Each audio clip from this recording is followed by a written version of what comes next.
Good morning. This whole week we've been talking about the hope that we have in Jesus Christ. Colossians puts it as the hope of glory. What does that mean, the hope of glory? You see, the hope of glory is not just a nice phrase, it's not just a religious saying, but it's actually a promise. And this is what the promise is, that God can change you. That God is actually in the process of changing who we are because of what Jesus Christ has done. Colossians puts it like this. It says that it's a mystery that has been hidden, but it's now revealed. So that mystery is revealed, but what does that mean for us? What does that mean for me that God is going to change me? How am I changed? How does God actually do that in Christ? I talk a little bit about that in the Sunday sermon. Watch You see, this. Adam probably left the garden, and he's looking at that garden, and the angel's there, and has a big old sword, and says, well, I can't get back in there. And he knows he has to make sacrifices, and thinking, I wonder how this works. How does this sacrifice this animal work? How will that get me back in that garden? And Noah, after the whole world is destroyed, he's thinking, how does this work? I'm going to make these sacrifices and everything, but what's going to prevent the world from just going evil again and everything? What change can really be brought about? And David writes about it. He says, God, my heart is wicked, exceedingly so. Forgive me, cleanse me. How does this happen? And the prophets of old stared into this. How does it happen? Is it just something that we wear? Paul's writing now, the mystery has been revealed. God shows how it happens. We don't just wear religion. We don't just put on a nice coat and tie, because we never do that here. But the point is, we don't just wear something. It actually changes who we are. It changes you. You become different because of the hope that you wear. And when you're struggling, you're thinking, Greg, I don't know if I can do this. I don't know if I can hope this. Understand the hope is changing who you are. We have something we can share. And that's what Paul's saying. He's sharing with the church. He says you can share something now because it's not just something you put on and off. See, if I have a jacket, if I have my members only jacket right now, it may not fit.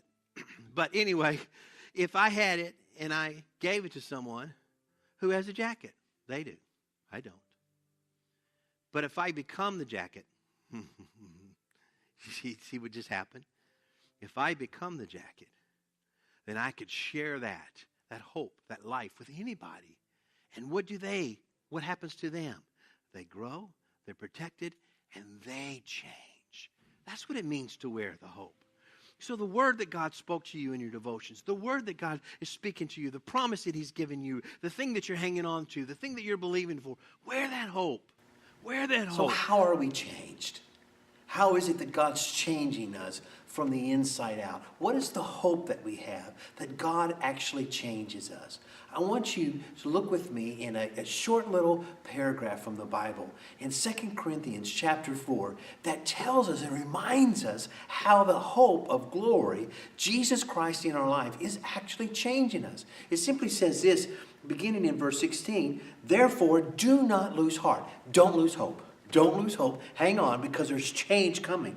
It says, though you outwardly are wasting away, yet inwardly you are being renewed day by day. Inwardly, you're being changed. Today, you're being changed by the very hope that you're clinging to in your relationship with Jesus Christ. You're changed today. That's an amazing thought. And he goes on to say, for though the light, that means what is not too difficult, and momentary troubles are achieving for us an eternal glory that far outweighs them all. In other words, the things that we have in life, the things that we are experiencing, the troubles, the pain, the difficulties, even though those things seem overwhelming, they are actually being used by God to change who we are. The very things that we say, God, this is horrible, this is terrible, God can use and continue to change us from the inside out. And it finishes with so we fix our eyes not on what is seen, but on what is unseen, since what is seen is temporary and what is unseen is eternal. And it's simply saying this: we focus on the things around us that we think that cannot change, and God is saying, I am changing you. Every day I'm changing you. I want you to look at this passage. I want you to read it. I want you to take these this short little passage, these 3 verses, and put them in your heart. Put them in your life. 2 Corinthians chapter 4, verses 16 through 18, and allow God to speak to you. You know what? Today, God is changing you. Today, I want you to go through the day, go through this, your life, and as you're doing that, just realize God's changing me today. God is taking even the struggles that I'm dealing with, and He is bringing incredible change in my life. That is the hope